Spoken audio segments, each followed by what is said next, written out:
From 2018 to 2020, every headline screamed trade war. Politicians promised to bring jobs home. They told you we were finally standing up to Beijing. The entire establishment said we were fighting back. They lied. Because in those exact same years, at the absolute height of the conflict, Wall Street quietly moved $1.4 trillion into Chinese markets. Not billions, trillions. You might think this was a mistake. Bad timing? No. This was the most predictable move in modern financial history. Because there is a pattern. A hidden mechanism so mathematically precise it has destroyed every single reserve currency for the last 300 years. It happened to the British Empire.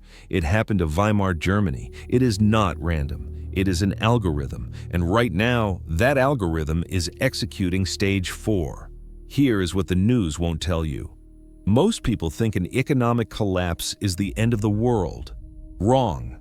For the financial elite, a collapse isn't a disaster, it is a transfer. They don't lose their wealth, they move it. The system isn't failing, it's working exactly as designed. And in this video, I'm going to show you exactly where they are moving their money, so you aren't the one left holding the bag. The global financial system isn't random, it isn't chaos. It runs on a 4-stage mechanism that has destroyed every single reserve currency in recorded history. It is a machine, and once you see the gears turning, you can never unsee them. Stage 1. The financial elites create a monopoly on money printing through a central bank. They take control of the supply. Stage 2. They use this monopoly to finance government expansion through debt. At first, everything looks great. The economy booms. The empire expands. Everyone thinks they've figured out the secret to endless wealth. But then comes stage 3. The system overextends. The debt becomes mathematically unpayable.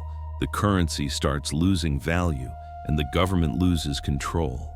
Cracks appear everywhere. And stage 4, this is the crucial part. This is the part they don't teach you in economics class. Stage 4 is the exit. The same people who built the system move their wealth to the next rising power before the collapse is obvious to everyone else. Why does this matter to you? Because the system is designed to have a winner and a loser. When stage 4 executes, the elites exit with hard assets, and the population gets left holding worthless paper. We saw this in Britain, we saw this in Germany, and we are seeing it happening again right now. The machine has no loyalty to any flag or nation, it only has loyalty to capital. Let's go back to the last time the world changed hands. Let's look at the British Empire. In 1694, Britain was at war with France and running out of money. A man named William Paterson came up with a brilliant solution, the Bank of England. The deal was simple. The bank loans the government money at interest, and the government gives the bank the exclusive right to print money. Stage 1 complete. Within 4 years, Britain's national debt exploded from 1.2 million to 16 million. But it worked. Britain built the world's largest navy and colonized half the planet. By 1815, the pound sterling was the global reserve currency. International trade ran on British pounds. Foreign governments held pounds as reserves. Everything looked unstoppable. Britain was on top of the world. But here's what most people don't know. By the mid-1800s, the cracks started showing. The cost of maintaining a global empire grew faster than Britain could afford. The debt started climbing again. And this is where it gets interesting. Did the financial architects of the British Empire stay and fight to save the pound? No. The same financial institutions that built the British system started moving their money to America. British capital poured into American railroads, American steel, American industry. The Rothschilds financed American expansion. By the time Britain officially abandoned the gold standard in 1931, by the time the pound collapsed as the reserve currency, the architects had already rebuilt the exact same system in New York. They moved the money before the collapse. Stage 4 executed perfectly. Lesson number 1, money moves first, power follows later.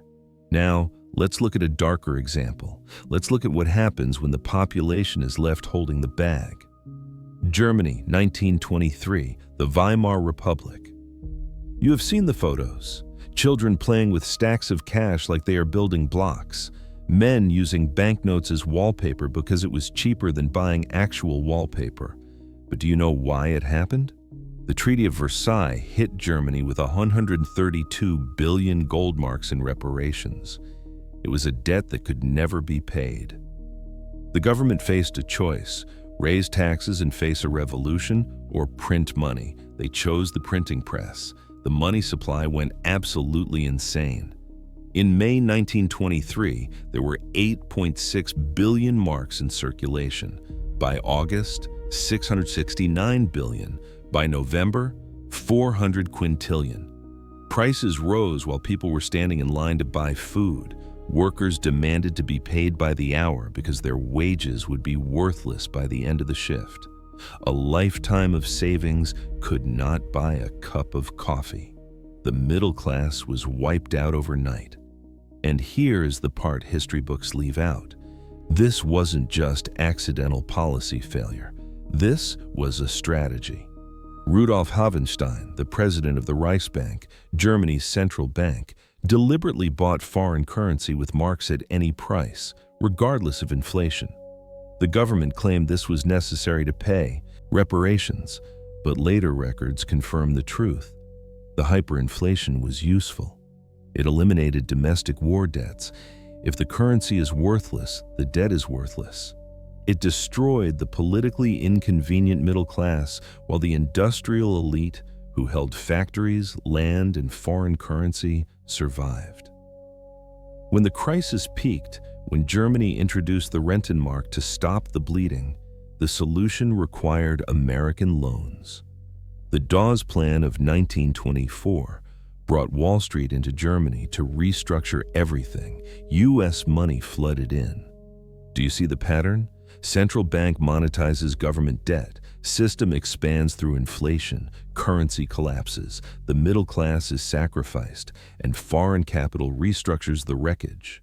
Havenstein wasn't stupid. He knew exactly what he was doing. And the people running our central banks today? They aren't stupid either. They are following the same playbook. The British population didn't understand in 1880 that their capital was building America. The German population didn't understand in 1923 that their savings were being liquidated to save the state. And the American population does not understand right now that Wall Street is building China's financial infrastructure while Washington performs resistance. But the pattern does not require your understanding. It simply executes. This brings us to the third example, the one that created the world you live in today, and the one that is currently ending. For 2 decades after World War II, the American dollar was literally as good as gold. Under the Bretton Woods Agreement, every dollar was backed by physical gold held at Fort Knox, pegged at $35 an ounce. It was the bedrock of the global economy. But then, the pattern repeated. The United States started spending money it didn't have. We printed dollars to fund the Vietnam War. We printed dollars to fund the Great Society social programs. We expanded the empire without raising taxes. By 1971, there were far more paper claims on gold than there was actual gold in the vault.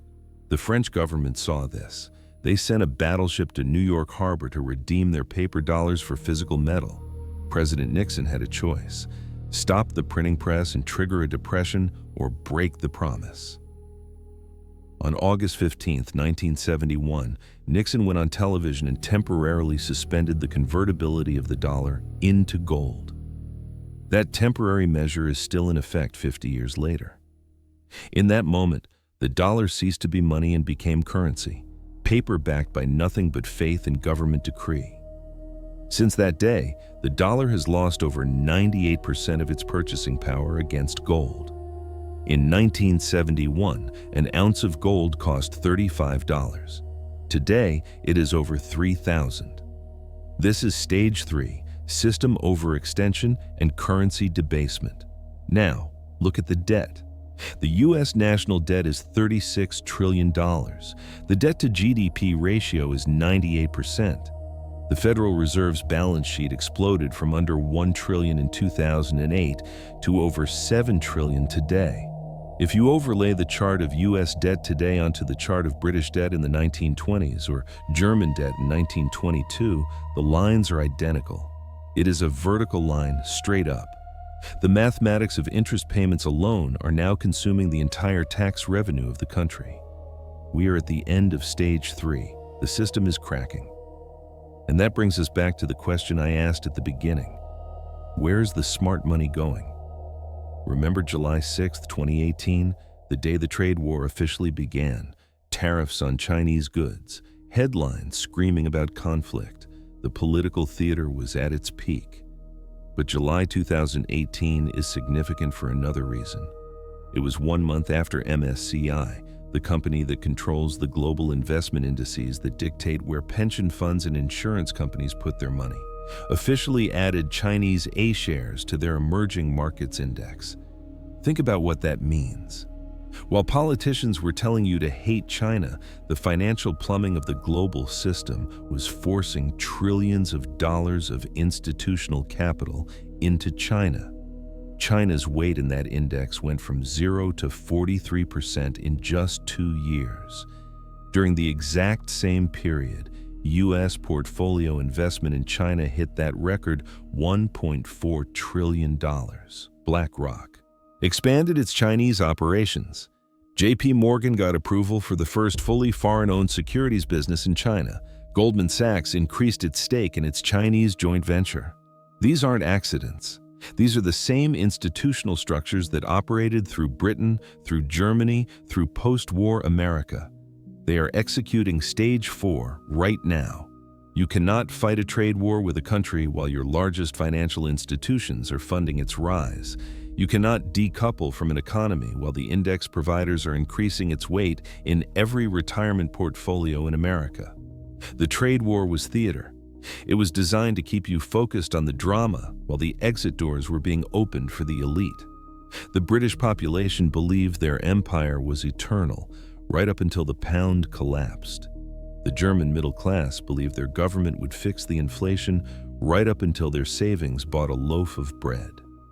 And today, Americans believe the dollar is invincible because it's all we have ever known. But the pattern doesn't care about what you believe. It creates a transfer. And that transfer is happening now. So, where does this leave you? You're standing on the tracks, and the train is coming. The machine is already in motion. By the time this becomes obvious to the mainstream news, the repositioning will already be complete. You need to understand that the current system, the post-Bretton Woods order, the dominance of the US dollar, is not permanent. It is simply stage 3 of a 4-stage life cycle, and stage 4 is not a probability. It is a mathematical certainty. The debt cannot be repaid. It can only be defaulted on or inflated away. History shows us they will always choose inflation. They will choose to destroy the currency to save the institutions. When the music stops, there won't be enough chairs. The pension funds holding government bonds, wiped out.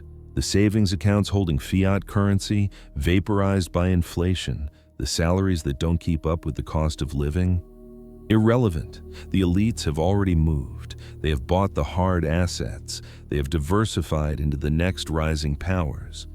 They have built their lifeboats. Have you built yours? This isn't about fear. It is about pattern recognition. The same mechanism that crushed the British saver and the German worker is coming for the American consumer. But this time, you have the advantage. You can see the pattern while it is still executing. You don't have to be a victim of stage 4. There are ways to position yourself. There are assets that exist outside of this dying system. There are strategies to protect your wealth during the transfer. The pattern is inevitable, but your financial destruction is not. I cannot cover the entire survival strategy in this video. The solution requires a deep dive into specific assets and a completely different way of thinking about money. If you want to know exactly what stage 4's completion looks like, and more importantly, how to build a portfolio that survives the collapse of the dollar, hit that subscribe button and turn on notifications. In the next video, we are going to stop talking about the problem and start talking about the solution. The machine is moving. Make sure you move with it. I'll see you in the next one.